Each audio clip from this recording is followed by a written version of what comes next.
Joining us now to talk about it, former Energy Secretary Rick Perry, who is a dear friend. I repeat, Mr. Perry is very involved in national security, as any Energy Secretary is. He's a former Texas governor and a former captain in the Air Force. He's also a dear friend.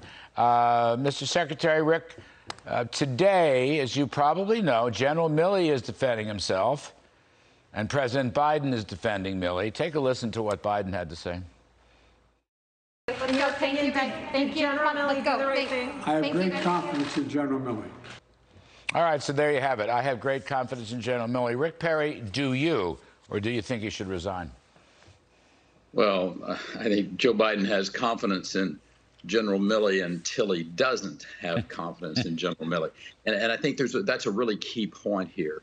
As the chief executive officer of the state of Texas for 14 years, I had a pretty simple set of rules. If I were about to do something illegal, immoral, or unethical, then it was your responsibility, if you worked with me or for me, to come to me and sit down and say, sir, you can't do this for these reasons. And if it was not illegal, immoral, or unethical, then you only had two other options. Yes, sir, I'll go do everything I can to accomplish the goal that you're talking about, or here's my letter of resignation. I can't work for you. And I think somewhere along the line, and particularly in this chain of command where the civilians are in charge of the military, General Milley has lost his way. And I like General Milley. His daughter worked with me when he was over at Fort Hood. I think somewhere along the way, General Milley lost his way. He should have talked to the President of the United States. He could have come and sat down if he had all of these concerns. Listen, Larry, I was sitting in a lot of these security briefings. We saw things get blown up like the Russian dossier. We saw things got blown up like the Ukraine issue that I was there in the room, I might add, and I found them all to be fable. And I don't know whether this is inside the Beltway where people sit around and talk to each other and the intelligence community is talking to the military community and it's disengaged with reality. But the fact of the matter is this, and this is simple. If General Milley did what he said he did, then it's only honorable. If he believes in the Constitution and the structure of America, that he turn his letter of resignation in, or if Joe Biden cares about his presidency at all, having someone who basically said, hey, look, I don't care what you think. I'm going to go do what I think, and I will go around you and talk to foreign leaders without your knowledge. Unacceptable, Larry, unacceptable. Secretary, let me just read from our former boss, President Trump, has made some very tough statements last night and today.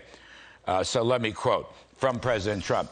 If it is exactly true, meaning what Milley has done, which is hard to believe that he would have called China and done these things and was willing to advise them of an attack or in advance of an attack, that's treason.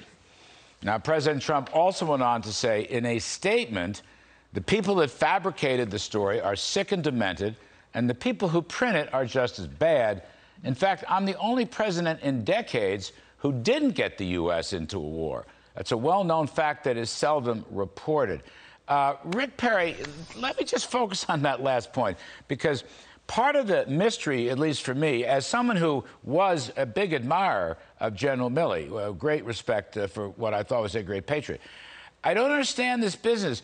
Donald Trump wouldn't have bombed China. Donald Trump wouldn't have bombed anybody. Donald Trump is essentially an anti-war president, for heaven's sakes. Now, he stood up for America. He would take out terrorists and so forth when necessary. But he was not a bomber. He was not an invader. I don't know where this stuff came from.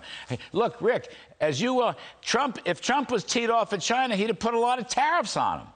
But he wouldn't have dropped bombs. As he did. As he did. That's correct. That was a game I was heavily involved with. But I'm just saying, where's this, Milley warning Lee about the possibility, or don't worry, there's not going to be any bombing. Where's that come from? I don't know. And it's really troubling. It's troubling in the sense of if we have leaders in our military who do not respect the chain of command.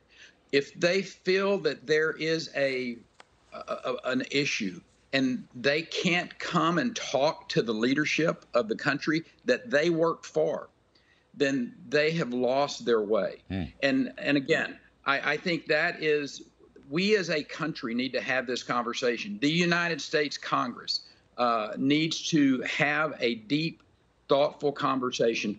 Is the way that we are selecting our officers in the military the proper way?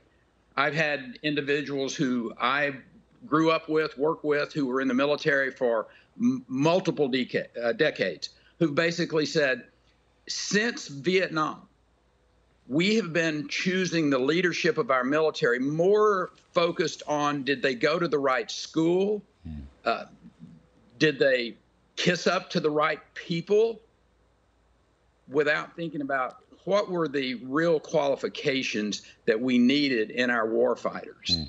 And the fact of the matter is, that's who we need to be selecting to lead this country, real warfighters who had that responsibility, particularly in keeping America free. And to not politicize this process of choosing our leaders by, did they go to the right schools? Did they kiss the right person's backside to get to that place of leadership in the United States military? So I think I think we got a deeper issue here than just General Milley. We've got a conversation that needs to occur about how are we picking the leadership in our military, and are we on the verge of losing control of it? Well, those are key points, very key points, Secretary. Look, I just want to finish this up. I mean, regrettably, as someone, as I said, who respected General Milley and admired him, he used to come up to my office on the second floor all the time. That's how I got to know him. Anyhow, it seemed to me he was conducting his own military policy. And let me just quote briefly, Acting Secretary of Defense Chris Miller, okay, he was the last defense secretary. He says, quote, he, meaning Miller, did not and would not ever authorize Chairman of the Joint Chiefs of Staff, General Mark Milley, to have secret calls with his Chinese counterpart, describing the allegations as a disgraceful and unprecedented act of insubordination, and calling on him to resign immediately. Now, Miller was the Secretary of Defense, obviously, after the election, and after Milley made those post-January 6 calls back to General Lee of China. So Miller lays it out pretty straight, essentially agreeing, I think, with your point of view. As I pointed out in the intro, you yourself are a military man. You're a captain in the Air Force for a good many years. I believe you went to Texas A&M, and you've been in the national security game a long time, so you know whereof you speak. The thing is, what if he doesn't resign? Last question, Secretary Perry. What if he doesn't resign? He's got Biden backing him. This is kind of an anti-Trump thing as I see it, but it has overtones that you correctly raised about insubordination and perhaps the wrong military leaders. What if he doesn't resign? What if he just stays there? Well, that's on President Biden. It all is on President Biden.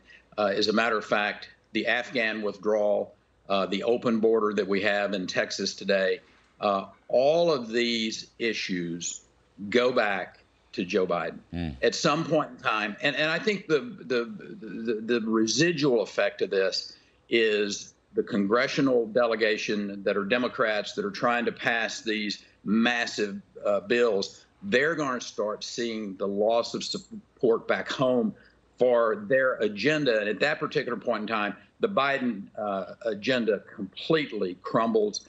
And this is a failed administration, and certainly will be a one-term administration. And the Democrats will lose control of Congress in 2022. And frankly, they should, if this is how they're going to run this country. I mean, this is a debacle of the first class.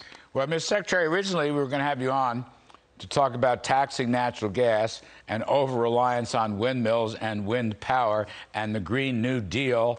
But instead, this came up, so you're terrific to give us and weigh in on that. I hope you'll come back so we can talk about energy policy sometime very soon. Yeah, we should, because that's really important, because from a national security standpoint, the Russians are laughing all the way to the bank. Yep. Secretary Rick Perry, thank you, sir. See you soon. You're welcome.